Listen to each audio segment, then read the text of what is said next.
Okay, I'll take a look at that later. Okay, everyone, welcome to the Omega Files. I'm your host, Dr. Freedom, and once again, we've joined together to sit down and take a look at another Big Finish audio. This time, we're going to look at one with Sylvester McCoy and Ace as they get trapped in Colditz. And joining me tonight is Phillip. Say hello. Hello. AJ. Hello. Harry. Hello. Nightwing. Hi, guys. Alex. Are you still with us, Alex? Okay, we'll get to Alex later. William. Hello. Okay. Now, you may notice, like I said, I'm going to warn you all ahead of time, Skype is being its usual pain in the side again. So we're going to have probably a couple folks bouncing in and out. We'll just compensate as best we can because, hey, we're used to it. It's the Omega Files. Okay. Meanwhile, back at the ranch, yes, the Doctor and Ace materialize. Of course, for some reason, the TARDIS won't tell them where they're at due to an anomaly in the vortex. And next thing you know, mayhem ensues. Let's go. Gunfire rings out.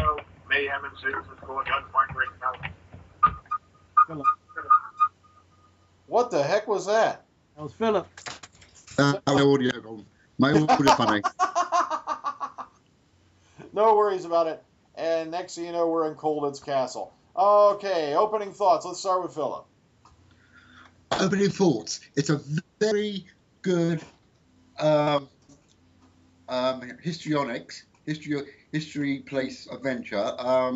It taught me a lot about the history of Colditz, and even in the CD you get a little map of the actual prison itself and what. It's a good story. I enjoyed it. It's a nice snappy adventure. Okay, AJ. Yep, I agree. It was a very good story. It almost, shame to say, it felt like Hogan's Heroes sort of a little bit, but with the Doctor thrown in. All right. So quite enjoyable. Sorry, finish up, AJ. I'm sorry. Just quite enjoyable. All right, Harry. Yes. All right, opening thoughts on Colditz. Colditz was I'll admit, it's a very interesting story. Reminded me in some ways of the second Time Weird story. Okay. All right, now someone else is typing. Wait a minute. Phillip, how could you? All right, we lost Nightwing. Let's go to Alex. I think from a Seventh Doctor and Ace point of view, I like this. I didn't find the Colditz stuff that convincing, and it kind of didn't quite grab me. The wibbly wobbly timey wimey aspect of this, I thought was. I have mixed feelings about this. All right. It's kind of corny, but kind of inspired at the same time. So. Oh, I think we lost him. Hello? Okay. Oh, that was it. That was all. that okay. I thought for a second I lost you. Okay, William. Well, I love this story, and it showed the dark side of the war in 1944, and how the Doctor almost changed history. You know, it's a good and they showed Ace her strength in this story. Alrighty. Now let's go around. Let's talk about various characters. Now, one of these characters in this story is a guy who is not all that nice, Feldwebel Kurtz, played by a guy we all know and love, David Tennant. Now, this was David Tennant's first appearance in Big Finish. He'd appear in multiple other stories before becoming the 10th Doctor later on down the line. I don't know. It's just, now that first time I heard this story, yeah, Kurt's great character. But then, after I realized this was David Tennant, is it just me, or every time I listen to this, I just know it's David Tennant? Let's start with Phillip. Well, initially for me, I didn't know until you lot told me that it was. And even today, when I listened to it, I couldn't really tell David Tennant was in it. I didn't really know he was playing Kurt, because Kurt was such a strong character. I didn't even think it was the 10th Doctor. Okay. AJ? At times when he was talking, not talking, sorry, yelling in the audio, you could tell it was David Tennant, but more often than not, yeah, he was quite convincing as a German. So, yeah. All right. Harry? I never realized it was Tennant. I mean, to me, it's another actor. I didn't realize it's Tennant. Yeah, he does put in a good performance. Like I said, after I realized it was Tennant, though, every time I listen to it now, I hear David Tennant. That's just me. But yeah, he did a good job as Kurtz. Nightwing? I could tell that it was David Tennant. Like, saying this was my first finish, like, you could tell. In my opinion, he did put on a very good, convincing German accent, mixed with his. Okay. Alex? Alex, you there? It's like a ghost house. I could tell it was David Tennant.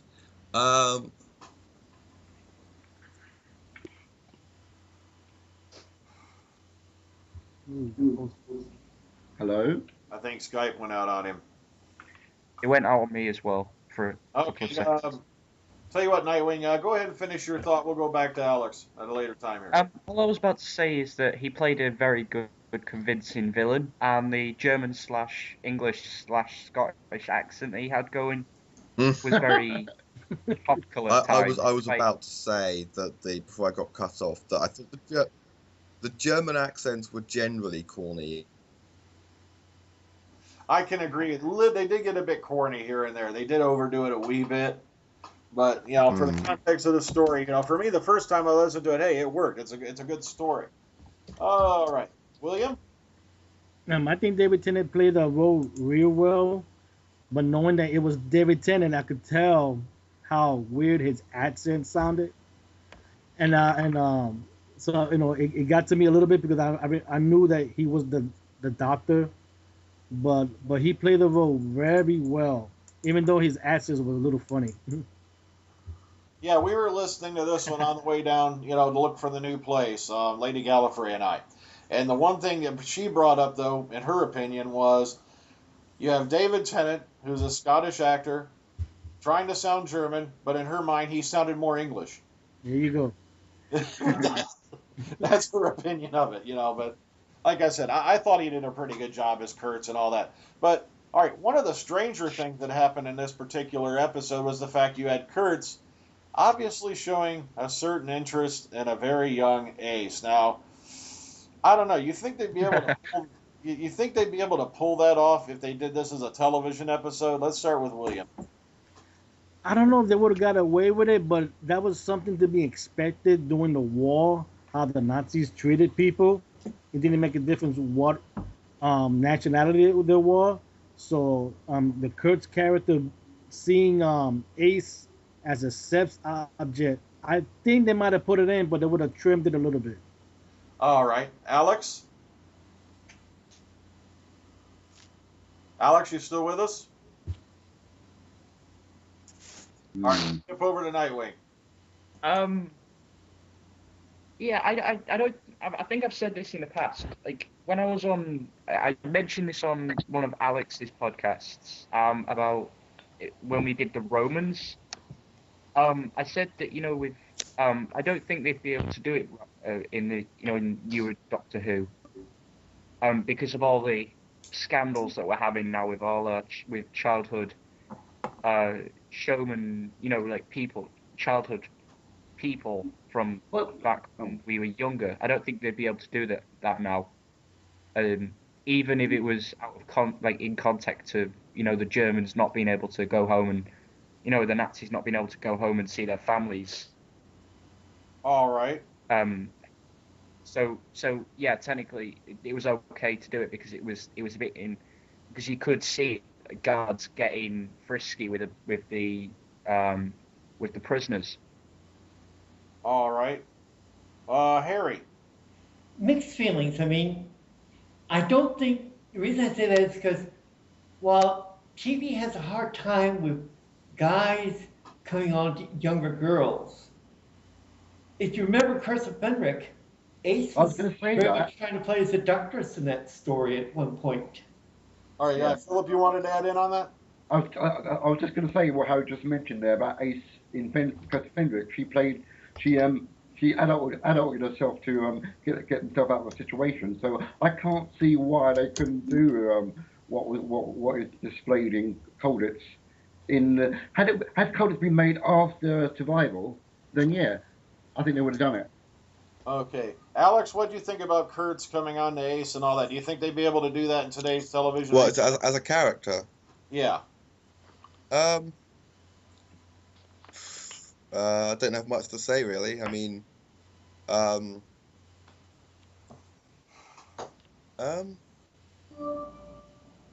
be honest, I can't really look past the how can I put this? The stereotypical Germany Nazi-ness of the whole thing. It all kind of, you know. Okay, no, I hear you. Keep going. That stuck out for a lot of this for me. That it's all a very big black and white, good, evil. This big like this, therefore we are the bad guys. Yeah. We have ways of making you talk. Oh yeah. Oh yeah. Yeah, we have ways of making you talk.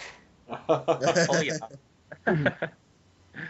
Yeah, they were a little bit stereotypical in some of those characters, I do have to admit. Oh yeah. Yeah. All right, AJ, what did you think of that? Yeah, I could have seen Ace being flirted with in that way on TV by Kurtz, but not as overly done as it was in the audio. Maybe a bit more suggested than visual, I guess you could say. Besides, we know how Tennant feels about Earth girls. Oh yes, we all know that. Did you say 10 or 10 inch? I'm going to joke. But, So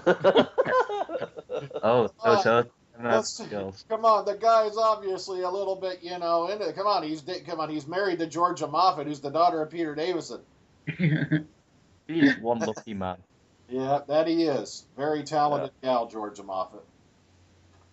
Very attractive as her mother, who I remember from when she played Trillian on the original Hitchhiker's Guide movie. So. Oh yes. Oh. Yeah. Remember that.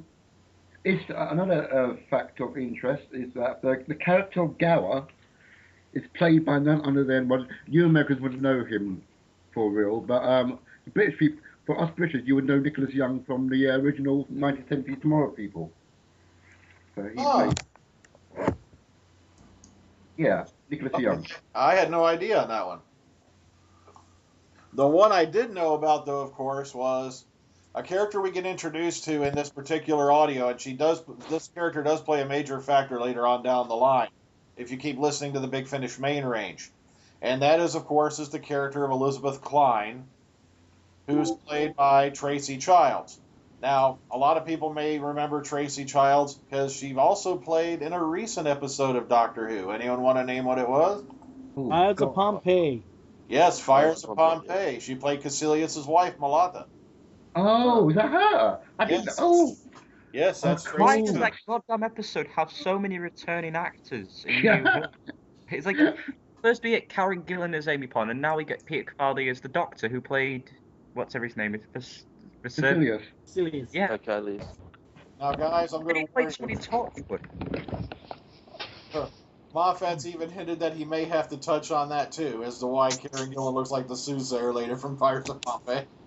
No. No way. Mama, keep your hands off of what's already working. Yeah, I think he's joking, though. I think it was just an offhand joke that he made in that article. Stephen Moffat is an offhand that joke. episode is going to rehash all the actors, even the extras. Unless you want Capaldi to come in and pay you another visit. Okay. Even the volcano will be used again. And by the way, later on, if you guys are interested and you haven't heard it, there is a story where you find out how Klein wound up in that alternate, in that particular instance in Colditz. And, of course, this has to do with a future timeline that didn't take place. And, of course, they do bring in Paul McGann to play the character of quote-unquote Johann Schmidt for that. Oh, yeah, that's right. Yeah. Yep. which I also really enjoyed. Okay, but the character of Dr. Elizabeth Klein, how did you enjoy her? What did you make of her? Let's start with Philip this time. Well, for her first outing, I thought she was very strong character. She played it very well, a very believable alternative being, and I just like her badass ways, really. In particular, in her future stories to come, she gets better and better. Okay, AJ? Yeah, I agree with Philip. She was a very strong character. Her "don't screw with me or I will screw with you severely" attitude is what I thought was quite impressive. All right, Harry? She's quite a fascinating character. I mean, I know she's supposed to appear in at least 2 more stories. He's in the plot line, but she's quite the character. I mean, she knows what she wants. She's not going to mess around. She's going after what she wants, and if you get in her way, you got troubles. Yep. Well, it's more than just a couple. She actually travels as Sylvester McCoy's companion for a couple of episodes, and there's one which I believe, The Architects of History, where we find out just how bad things can get when a Nazi gets in charge of the TARDIS. Yep. Yeah, She was also in That's one you've really think got to check out with Klein. Is The Architects of History. Yeah, Architect of History, Survival of the Fittest, and the third one, I can't remember what the third one was. Thousand Tiny Wings. Oh yeah, Thousand Tiny Wings. And Survival of the Fittest. Unit Dominion. And then also Yep, she I was was in gonna the say ones. Yeah, she was also in the ones they just did recently, the Persuasion Device. Oh yeah, those ones, yeah. She was in that trilogy as well. Yeah. So she's a character who's going to pop up numerous times later on as you listen to Big Finish. Okay, Nightwing, what did you make of Dr. Elizabeth Klein? I agree with everybody else. She was very strong, and she was a very strong character. That's all I'm gonna say, because I think it's already been mentioned, like how good of a character she is. Like I said, I'd also worry to the fact that maybe because of an alternate universe thing, she was married to Peter Capaldi's doctor. Well, she was married to Ew. Okay, let's jump back over to William. Yeah, it's like everybody said. This character was a great character, very strong, and very determined to get what she wants. Okay, Alex, what did you make of Dr. Klein? I thought a bit underexplored. Good idea for a character. I think could have been introduced better from what I can remember. It does seem a bit sort of. I don't know. We didn't get to know the character that well. You will though. I think from that point of view, I'd have enjoyed this more visually, and had more of a sense of the character. If you see what I mean. Yeah, you see, that's what the great part about it is. Later on in the Big Finish range, you do find out a lot more about Dr. Klein, where she came from, how she got to be where she is, and all that. Mm-hmm. Oh, okay. So I didn't know she was a returning character. Okay, cool. Yeah. Cool. Yeah, we discussed that while you were out there for a second. Yeah, that she does come back numerous times later on. And also, Okay. Well, that's something to look forward to. yeah, you also do get a segment where you find out how she wound up at Colditz, and they do even bring in Paul McGann to play "quote unquote" Johann Schmidt. And it's a really good story with just her and how she wound up where she was at in that alternate timeline. Okay, now Sylvester McCoy's portrayal of the Doctor in this particular story. How do you think they handled it here, the writers? Let's start with William this time. They handled it very well because he figured out on his own that Klein is from an alternate universe. That's to come. He makes sure in certain ways that she didn't get what she wanted, and that they showed it very well. Okay, Nightwing. Yeah, he's very clever in this episode, and he also in some ways he's a bit of a game player, just like he is conceived in like TV episodes. So yeah, he's very clever, very gameplay kind of doctor, and I like it. Okay, Harry. He did a good job, but he couldn't really do his full-fledged game playing type that he did because he's got to deal with finding the TARDIS, preventing this lady from upsetting it all the timelines because she's from an alternate universe and trying to get back to it. I mean, he did a good job, but couldn't do what he's known for in this story. Okay, Philip? I thought that, you know, with him being up against Klein, that she would get the better of him, and not to put any spoilers, she does to a certain extent. But for him, I think he was, yeah, as Nightwing said, he put on his master plan face on, and he got one up on her. He was very good at playing his master plan, even though he assured Ace that there was no master plan to it, but he had a plan all along. Okay. AJ? I like the fact that he played up his alienness in this episode, where Oh yeah, that's true. when they were surprised by the fact that he had two hearts, and also the fact that the bullet worked its way out of his shoulder and healed himself pretty much within a space of a night. All right. And we'll wait for Alex to get back. And all right. Now, here's the thing. Were there any other characters in this story you thought really stood out or you really liked? Let's start with Philip and go the other way around this time. I'm gonna have to. You know what? You know the not Kurt, the other one. What's his name? Schaefer. I liked him because he was kind of like. He was kind of like a character. Like at first, you didn't know whether to warm to him, but then you realised that he's not so much of a bad person as he's made out to be. So yes. Okay, AJ. Me, I took a dislike to that guy who tried to escape with Ace, and then he sort of cowered out and went back to his barracks or whatever. And yeah. I couldn't stand him. He was a douchebag, I thought. Oh, yeah, Timothy. Yeah, the whiner.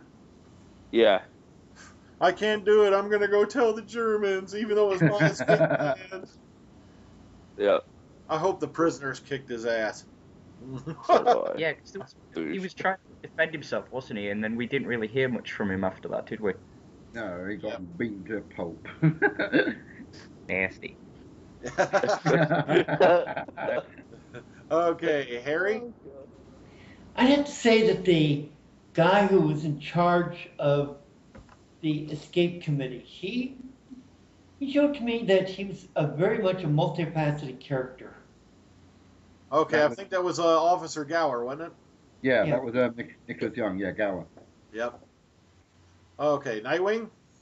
I'd have to agree with AJ on Tim because he seemed to be Ace's only friend, apart from the committee, the escape committee. But he seemed to be until he whimpered out and became a traitor.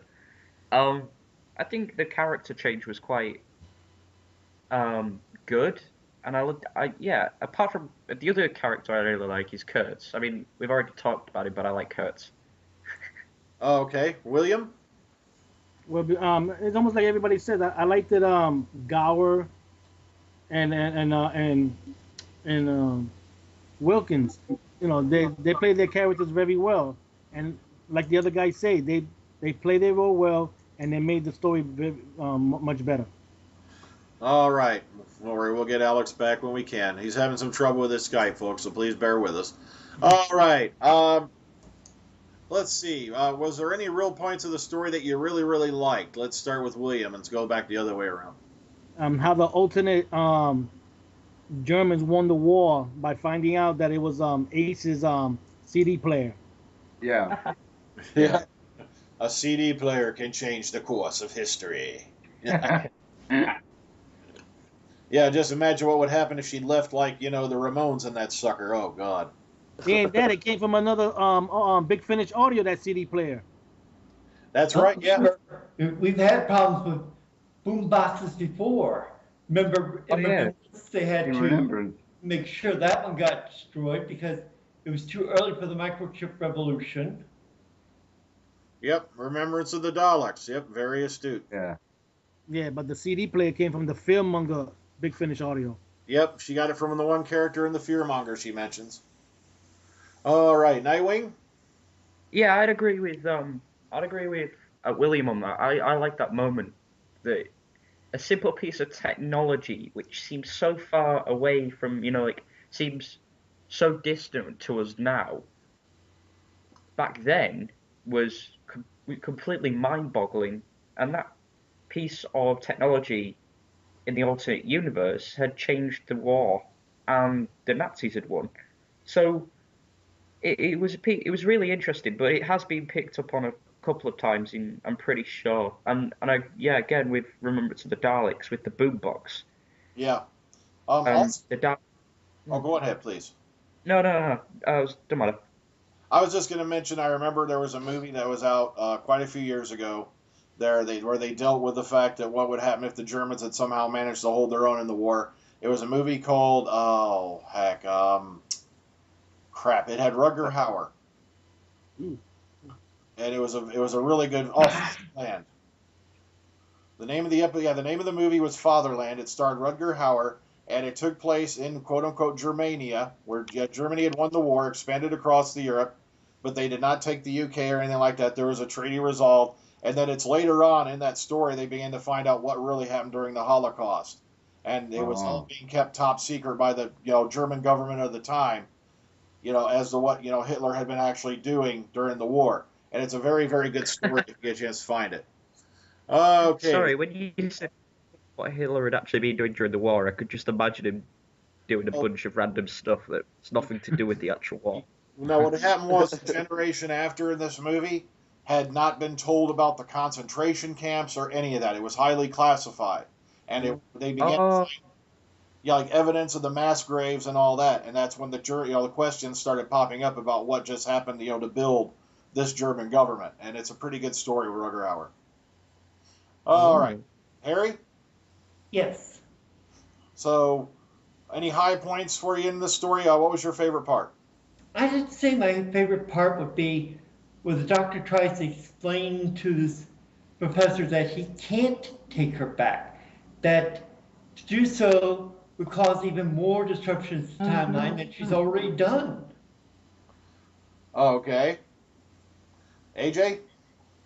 Yeah, I like the fact that Klein is like a rat on a sinking ship, trying to save her divergent timeline, but ultimately sort of fails in this story to a degree. All right. Philip? I actually like the exchange between the Doctor and I can't remember which one was it. Which German man was it? It was the German one where he ran him up so much that he was about to shoot him, and then Klein walked through the door and prevents that from happening. Yeah, so it was Kurtz. Yeah, I like that exchange between the Doctor and Kurtz before Klein walks in and stops it from happening. My favorite part was when that little segment when Ace was treating Kurtz like a come on, little dog. Oh, that was funny. Because if Kurtz had done anything to Ace, the Doctor would have seriously done some. Yeah, it was pretty good though. I like. Yeah. Also, the fate of Kurtz at the end of this story, very similar to what happened to another character that we all know and love. Anyone want to take a guess? Except in Kurtz's fact, half of them got ripped up. Oh, that's right. What's his name from the Second Doctor era? Oh God.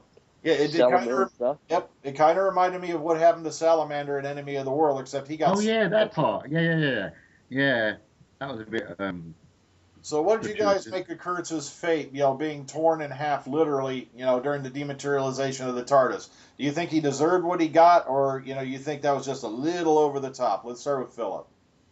Nah, he deserved it. He wanted to rape Ace, man. So those who think bad get bad. So there you go. Okay, AJ. He got torn in half like the turd stick he was. All right. Harry? Kirk got what he asked for. All right. Nightwing? I agree with everybody. He got what he deserved. He couldn't keep his hands off Ace, and in the end, he paid for it with his life. All right, William? He deserved what he got, but it was a little over the top, because that was something you would not see on TV. Well, definitely. I don't think you would either, seeing a guy getting ripped in half. No, you wouldn't actually, no. Yeah, they are trying to keep that, kid-friendly thing going. Oh. Okay, were there any parts of the story you didn't like? Let's start with William and go back the other way around. The only thing I could think of is that they didn't explain more of Klein because we didn't have to. It took a while for us to find out who she was. So on that audio CD itself, that I didn't like that. I didn't know who she was. All right, Nightwing. I wouldn't really say it's a scene. I'd just say like how violent Kurtz was. I mean, I guess why they did it. It was just a bit. From what I'd been watching most of the day, like watching normal YouTube videos, to end up listening to this, I just took it. I've never seen a violent side of Tennant before, and that was interesting. But yeah, I kind of see why it happened, but it was a bit daunting and a bit. I wouldn't say scary, but it was a bit not David Tennant. Okay, Harry. Really wasn't anything that didn't agree with me. I mean, it was a good story overall, but nothing really he did found out outrageous. All right, AJ. I agree. It was a very good story, but it was like too simple of a story. It was almost like it wasn't overly complicated. You know what I mean? It was kind of easy to slightly get bored with it until something violent happened. All right, Philip. I didn't find anything negative about it. It was a good story. It was a bit talky in most places and not enough action really happening, but I can cope with it. It's fine by me. Okay, now the big question. Out of 10, how would you rate Colditz? Let's start with Philip. I'm going to give it a 7 because, like I say, I mean, it didn't have any monsters in it like you normally associate with Doctor Who. It was a character piece, historical story. So a 7 for me. All right, AJ. It's a 6 for me. It was a good story with a historical twist of parallel dimensions and whatnot. All right, Harry. I'd give it a 7. I mean, it was a good story, but it just felt like you weren't getting Sylvester's full game playing capability like we normally would get. All right, Nightwing. I'd give it a 7. Basically, there's no monsters. There's no monsters, and it was just, yeah, I don't know. Very good historic piece. Just no. I can't think of what I'm trying to say. No aliens. Yeah, no aliens. It's just too human for my liking. All right, William. I give it an 8 because I love the historical part of it. All right, me. That's what I was thinking about a 7.58. Like I said, this was very, very early days for Big Finish. They were still even using the Fourth Doctor theme because they hadn't gotten the rights yet for the individual Doctor themes, which would come later.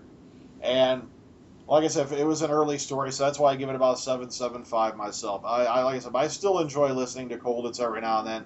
It's a good historical piece. Plus, you learn about a little piece of World War II history that some folks may overlook. And all I know is this: when I was first searching for Colditz, I actually accidentally stumbled across images of the board game Ace was referring to. Mm-hmm. So yeah, it's been a board game. It's been various other things. But Colditz, good story. Okay. Get out your pens and papers. Ready?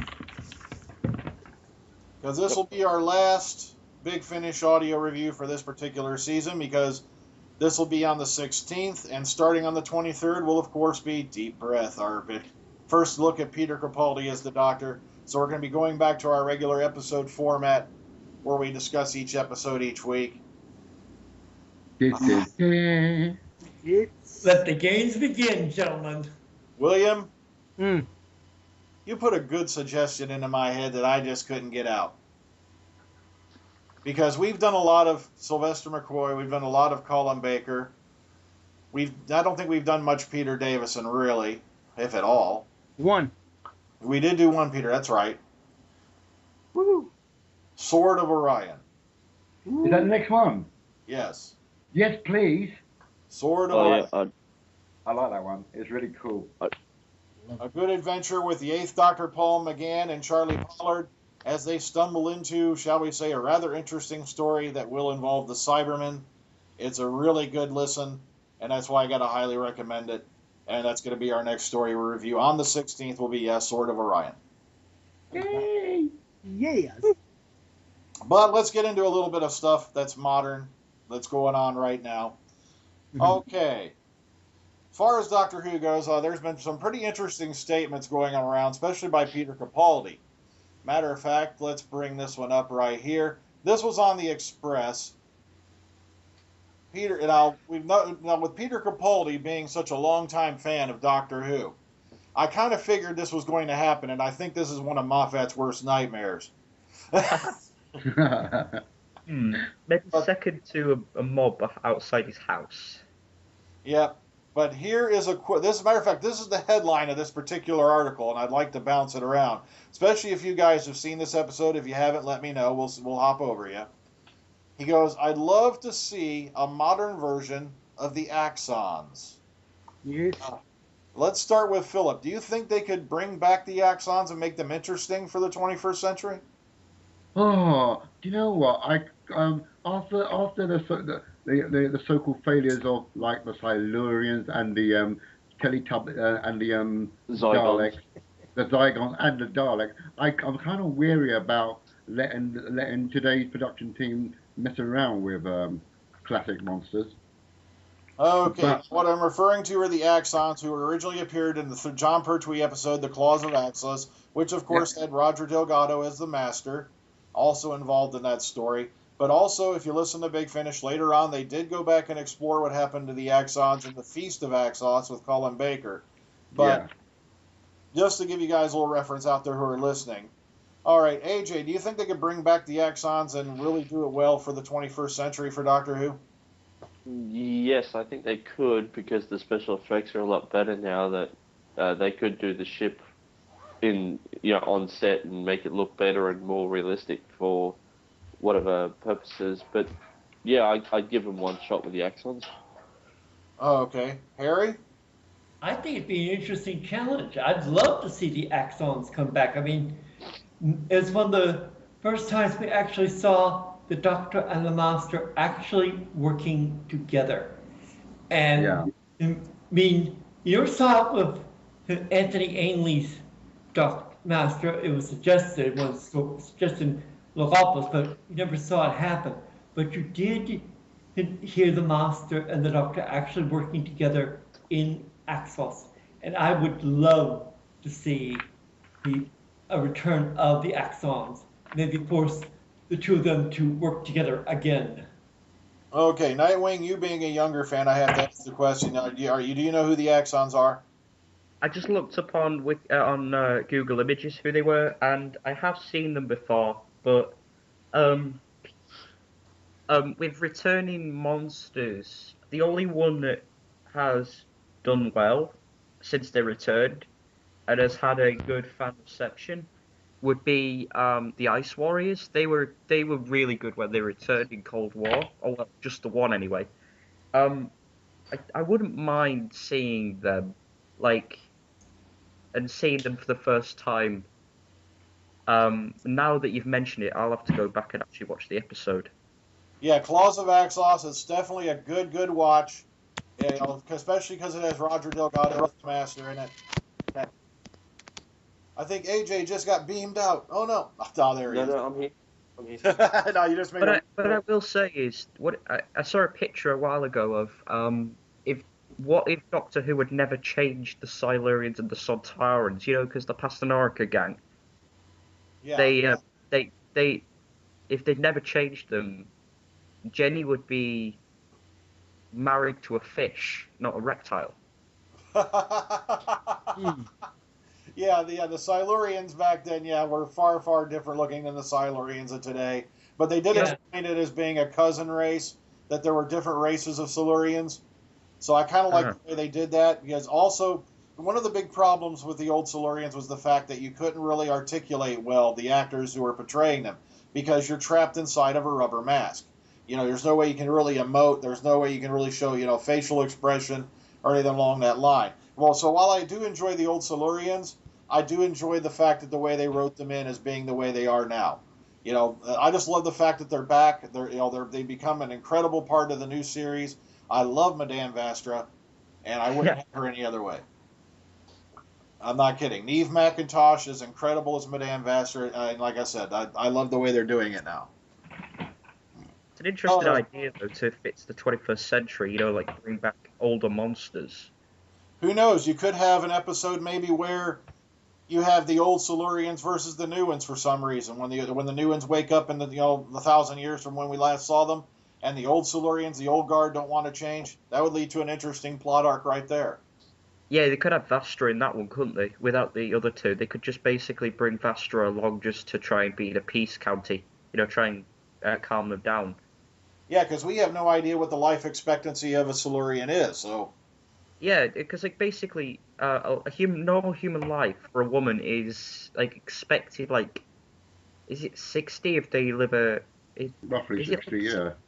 Yeah. 60. So Vastra will live out Jenny by many years. Yeah, because you remember. Oh, I can't say that. Yes, I can. No, I can't. Because there's a bit in Deep Breath where she says she remembers seeing it as a girl, the dinosaur. Oh, that's because she was in a hibernation chamber that they accidentally unearthed. Mm-hmm. Yeah. Yes. Oh, yeah.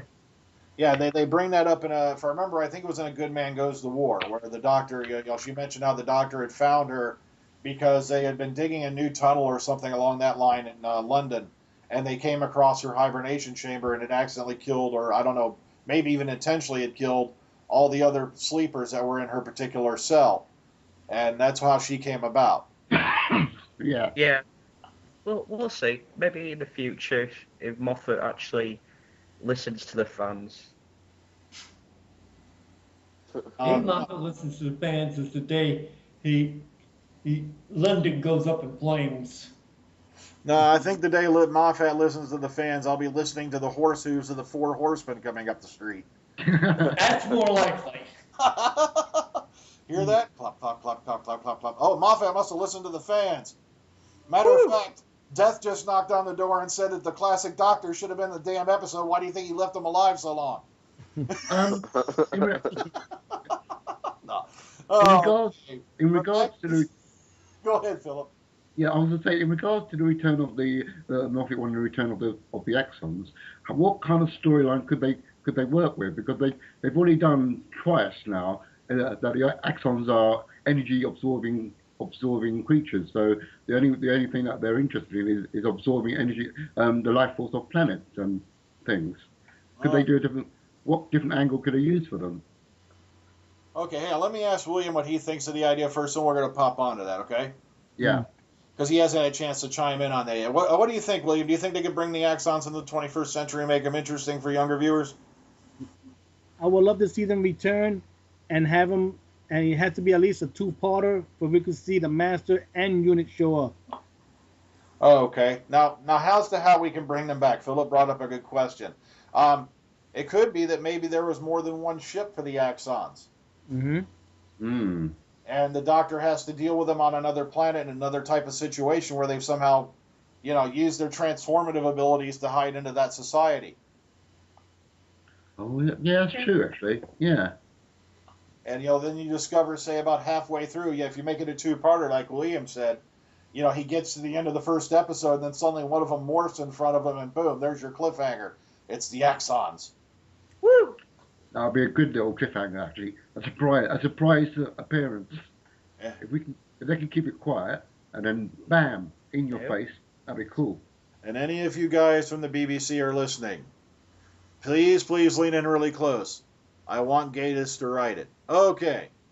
Yeah. I do. I want Mark Gatiss to write it because he did such a great job bringing this, the Ice Warriors back from Cold War. And even though he was limited to 45 minutes, I think he did a really good job for that. It could have been a great 2-parter, but I think he did a great job of that episode. And you felt the old notes on how they did the Axons back in the Pertwee days. That might give him some tips on how to work it. Okay. Cold War is my favorite episode from Series 8. No, Series 7. 7, whatever. 7 Part 2. Yeah, Yeah. matter of fact, it's one of the handful of my only good episodes from Series 7, as far as I'm concerned, altogether. There was only a few I really liked. I am surprised that this series coming up, Series 8, that the Zygons haven't been given a second whack after You know they why? the Doctor. You know why? Why? Are you serious? Because they suck. Because they suck. No, that When they Yeah, don't but- suck. Yeah, all right, they literally suck. But Yeah, but what I'm saying is that giving the story, give them their own story on their own without having the Gallifrey stuff thrown in, that it would have been a better story. They could have a better story that utilizes them better. I don't think Day of the Doctor gave them much justice. not to mention, once again, we know that multiple ships of Zygons managed to escape their planetary system before it went supernova. So you could have them lined up once again on another planet in another situation, and once again, they have transformative capabilities. They could be hiding into that society, and boom, same deal. Cliffhanger. You find out, oh great, it's the Zygons. Except we do so the basically, you're saying is to write the exact same type of story with two separate.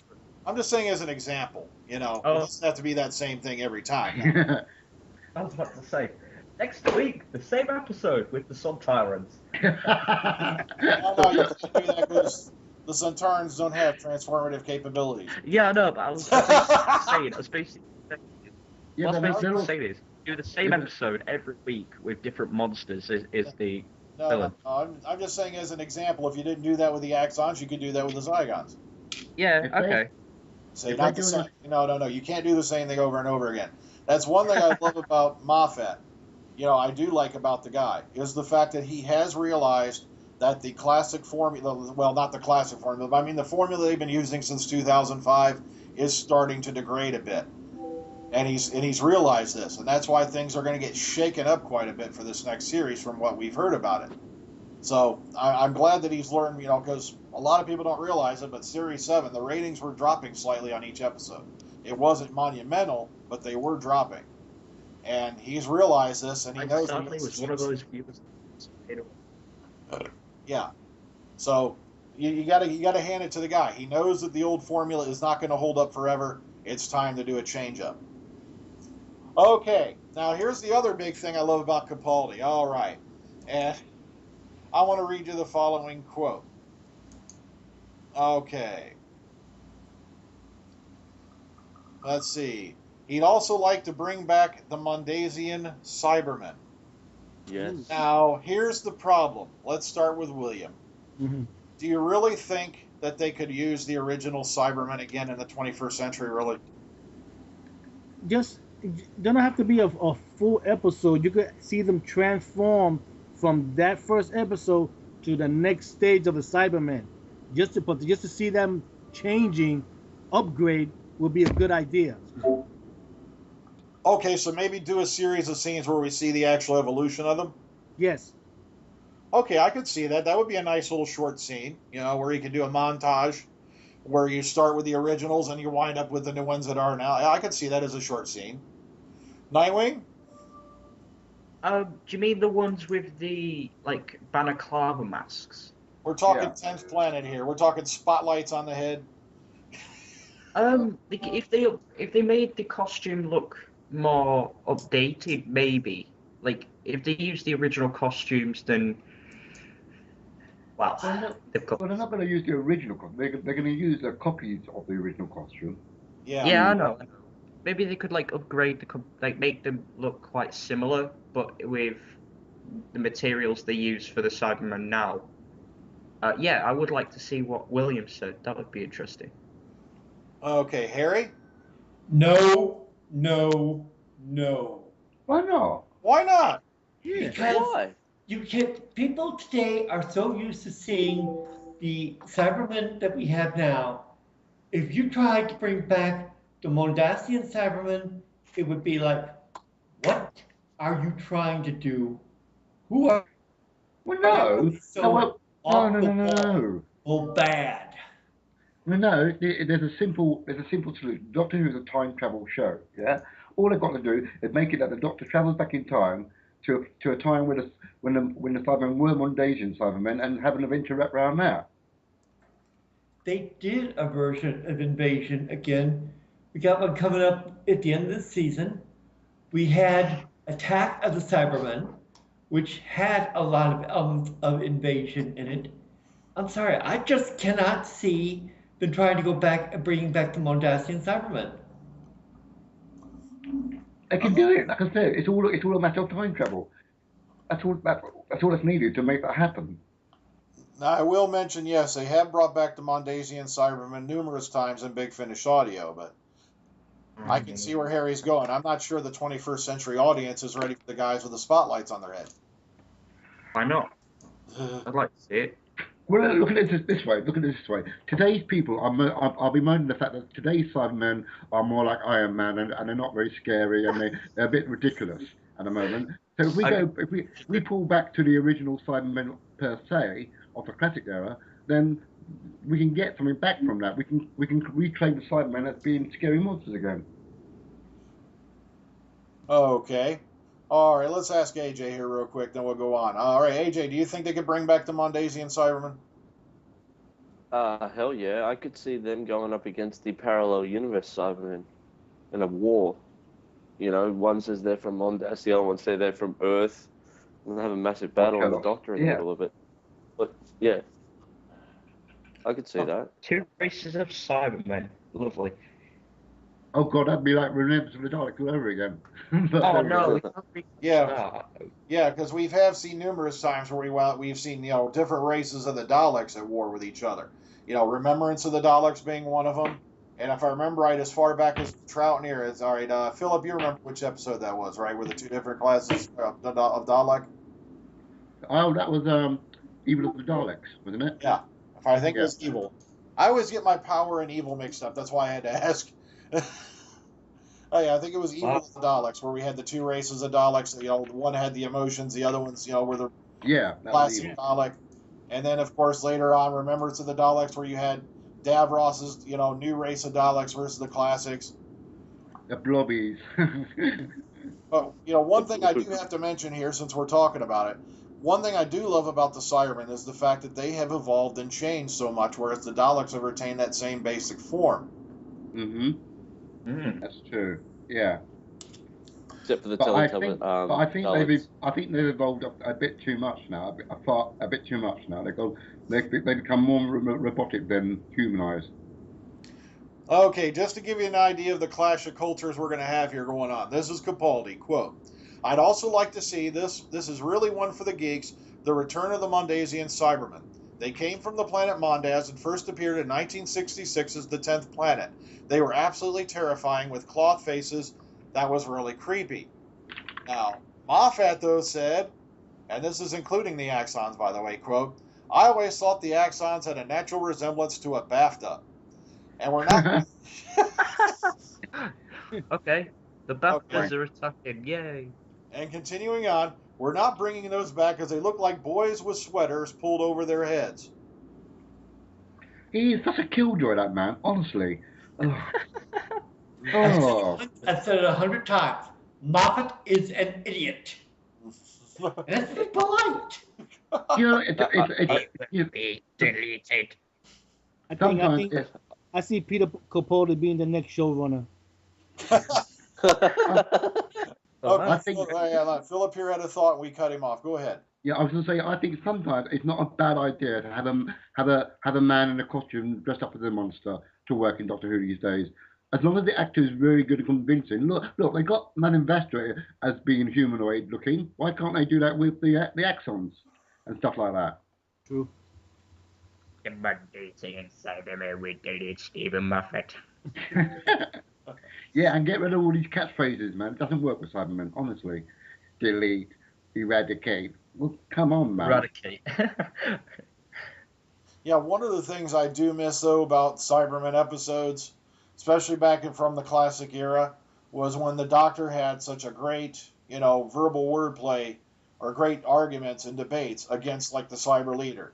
Exactly. Yeah, you don't get that anymore. Yeah, that just doesn't happen that much anymore.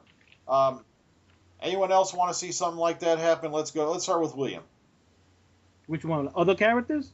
Yeah, with you remember how the Doctor used to have arguments with the Cyber leader? Yeah, Tom Baker did it. Patrick Troughton did it. I mean, that's what I love. I wish they'd bring that back. Yeah, I especially love Peter Davison with the Cyber Leader and Earthshock. Yeah. Oh, we all know how Earthshock ended. Well, yeah. That was a good ending. God, rest in You peace, know, man, dinosaur. that was one of the most tragic death scenes we've ever seen. They killed all those poor innocent dinosaurs. Yeah. And I'll never forgive Adric for it, that 2-bit Alzarian bastard. Killed all those poor innocent dinosaurs. Tracy. But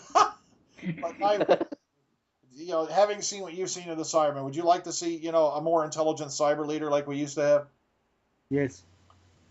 Yep. Yeah, you, Nightwing. Oh, the Mondasian Cybermen would be interesting with like updated costumes. Maybe yes, I would like to see it. Like, and the Axons as well, maybe. But no, I'm saying even with one of the modern Cybermen, would you like to see one have a bit more character like we used to see? Oh yeah, sorry, yeah.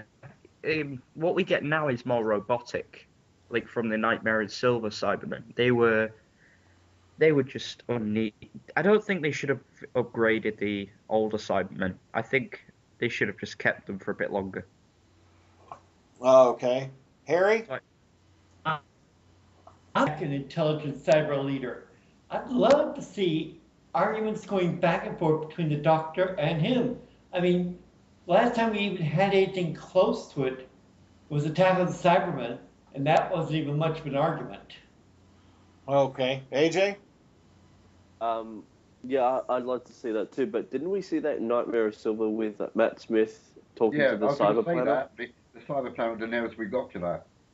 Yeah. Yeah, we did it, but what was the name of that character, Mr. What was it? Mr. Clever. Yeah. So we did see a little bit of it, but like I said, I want to see it with an actual Cyberman, not the cyber intelligence or the Borg intelligence. Okay. Okay, yeah, well, I would like to see the cyber leader from the Cybermen. All right, what was that, William? I would like to see the cyber leader from Tomb of the Cybermen return. Ooh. I'm not sure. Well, yeah, they have tried to go back to that look a little bit. As, you've noticed it on some of the cyber leaders we had recently. They had the brain exposed. Yeah, that was the next Doctor. Well, they had that one, didn't they? I thought they had it in. I thought they had it in the when they were in the parallel world. World. I thought the cyber controller had the brain as well. No, John Lumic. No, Lumic they didn't. No, Lumic didn't have the brain exposed. Ah, okay. Where you could actually see the brain there inside the transparent case. Yeah. That's how much I don't really like that episode. I can't remember what the Cyberman looks like. And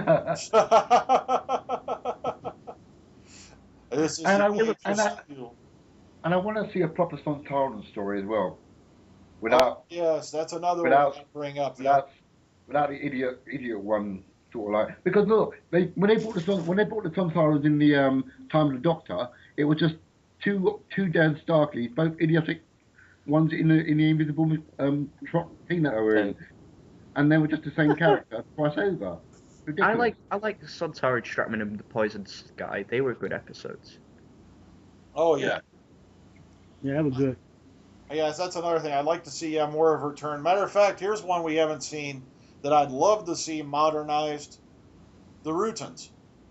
Oh yeah, they were arch rivals of the Sontarans, so they weren't they? Yeah, they were war for thousands of years. Yeah. So I'd like to see them. Yeah, because the last time you saw the Rutans, just for the folks who are listening, was all the way back in the horror Fang Rock, and I think that's the only time we've seen the Rutans, other than one of the independent fan movies, which was Shakedown. Yeah, that's right. Yeah. So let's start with William. Modern Rutan? That'd be great. How about the Draconians? The Draconians. There's another great one we haven't seen. And the Ogrons. I want to see them back again. I really enjoyed them. Matter of fact, guys, Big Finish Audio, paper cuts. Oh, yeah. Oh, yeah. I forgot about that one. That was a good one with the Draconians. And matter of fact, that's what I was hoping that stupid mummy was going to be in Rings of A-Hole 10. And like I said, that was one of the big letdowns because of the way they did his head. I was like, oh, great, it's got to be a Draconian mummy. It's got to be... No, it's a throwaway character. I wonder if the mummy on the Orient Express will be similar to the one from A-Hole 10. I keep thinking that's a Sutek type story, the Osiris. I was going to think the same thing. That's another thing. We've seen the matter of fact, once again, Big Finish audio listeners, the Osirans did return once, and that was in The Bride of Piladin. Yeah, that's the one. So, I'd like to see one of the Osirans return, because that's one of the things I loved about the episode Pyramid of Mars, was the fact that Sutek was so powerful. He scared the crap out of the Doctor. Mm-hmm. I don't know, Harry, you're shaking your head. What is it? Well, for me, as some of you know from the past, Pyramids was the story that got me hooked on the show. And Sutek is one of the few monsters that gets the Doctor scared. I mean, he's one of the few opponents that have. I mean, the Doctor normally doesn't get scared very often, but in Osiris, we're talking serious heavyweight. He's in the mental and power department. Mm-hmm. Yeah, he was throwing the Doctor around like a rag doll and like instantly mentally possessed him like there was nothing. Sorry. Yeah, he just, boom, instantly mentally possessed him. No fight. Yeah, I'm in there. You're under my control. Haha. That's what I'd love to see, as a character that powerful again. Has he returned to Big Finish? Huh? Has he returned to Big Finish? No. It was a different Osiris. Oh. I can't. Oh, sorry. Bless you. Yeah, the different Osiris was Seknek. Yeah. She was female Osiris. Very good. But really well portrayed in that story. Really well done. Betrayed by Jenny Agata, as I remember. Oh, okay. Who was it? All right, hang on. Throw us a little reference. What else has she done? No, The Railroad Children, when she was very young. The Railroad Children. I can't think of anything else she's done. She's pretty old now, but like I said, she's more famous for The Railroad Children. And I think, what was that about the ghost in the house? I can't remember what it's called. I don't know, but no, not Hyde as in Doctor Who Hyde. It was a film she was in, The Ghost of somebody. Okay. The Haunting? But she's very well known, English actress, a bit like Jane Seymour, basically. All right. Just so those folks out there in listening land can, to do their own little reference check on it. That's why I love bringing up little facts. They can go check it out on their own. And because a lot of these guys, like I said, Dave Tennant, this was, the one we reviewed today, that was his first time in Big Finish, but not his last. Matter of fact, in the Doctor Who Unbound series, he played, I believe his name was Colonel Wolfe, who was in charge of the Army Brigade, or that was in that particular adventure with David Warner as the Doctor. Mm-hmm. Yeah. He also played. Oh, go ahead. Sorry. No, go I was ahead. going to say, he also played one of the Time Lords who was going to put the second Doctor on trial before he regenerated. Oh, was that in Exile? Yeah. Yeah, where he had the Doctor. Yeah, he had an episode where the Doctor ends up being a woman under the name Susan and hiding her. And it was more comedic than it was anything, but it was still a funny story. Yeah. It was a good story. I like that one. Yeah, the Unbound series really went in some really awkward directions. Like, you even had one called He Jests at Scars, where we find out if the Valyard had actually won and taken over the Doctor's regenerations, what would have happened. Yeah. That was a good adventure there, too, with Bonnie Langford as Mel coming to hunt him down. Really good story there as well. So, yeah, there's lots of Doctor Who adventures out there. Like I said, I don't want to see a past guy pop up every week. I'd like to see it happen, though, every now and then, though. Mm-hmm. And I'd like to see, if they're going to do the Zygons again, please write them a lot better than you did in the 8th anniversary special. Exactly. Yeah, give them their own story. They didn't need to be in that story at all. They didn't need it to be there. They could have had more action on Gallifrey with the Daleks. They didn't need to have the Puma Doctor. Yeah. Exactly. And by the way, bring him again. Oh, go ahead, AJ. I was going to say, bring him again. Yeah. And also that barn the Doctor was in Day of the Doctor. Oh, yeah. It's going to appear again this season. No. Really? Oh. Yeah. That's coming back in a very Yes. slight good way. Matter of fact, little spoiler alert here, episode 4, listen. Ooh. You're going to find Also, was the that- trailer is creepy. Oh Yes. my god. Yeah, as I said in another podcast, that's actually the opening scene, according to the script. Yeah. The teaser. So I was shocked that they let that out. But then again, given the fact that the scripts leaked out, it was kind of a nice pick for for a teaser. That's good. Well, guys, I think we've had a really good discussion here. We've gone on for a little bit. I do want to apologize because we did lose Alex due to technical difficulties, but please be sure to take a look at his channel over at Alex Wiley. He does Doctor Who Fridays. They've been going through during classic episodes, literally episode by episode, and you're going to have to go to his channel and see which one they're doing this week, because I honestly can't remember which one they left off at. I think they left off on the Crusade this week. They're doing. He's doing. Oh God! What did he say to me today? He's doing the museum one. Something to do with museum. What's it called? Space Museum. The Space Museum. That's it. Thank you. That's the one. This coming Friday on his channel will be the Space Museum. Be sure to go check out his channel. He does a pretty good podcast himself. Speaking of podcasts, Nightwing plug. Here's your opportunity. I'm giving you your 30 seconds. Sorry. My podcast is called Forbidden Geeks Podcast. It's every Friday, starting at 6 p.m. British summertime or 7. Sometimes we started this week at 7. We were waiting for somebody who did turn up. How dare you? Back off. We had a very good time. No, we had a very good time. Me and Harry had a very good time. Post Office Boy as well. We hope to have some of the other Omega Files people on soon. You know. Like I said, once I get settled and established, I'd love to appear on there. No problem, man. It's just like I said, right now, we just got the house. I'm going to be bouncing back and forth between my new city of work, and I have no idea when I'm even going to be available during the week anymore, because I don't even know what shift I'm going to be working at the new plant yet. So it doesn't matter. We will eventually get you on. Yeah, I'd love to be on there with you. Okay, so let's get around and get farewells from everybody else. William? Yes? Any final thoughts on a farewell? Well, thank you for having me on your Omega Files, and I hope to be on the next one. Okay. Nightwing?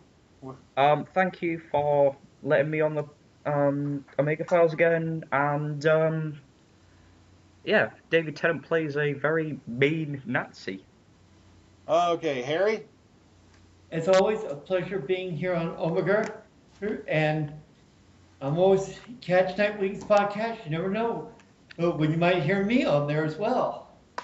All right, AJ?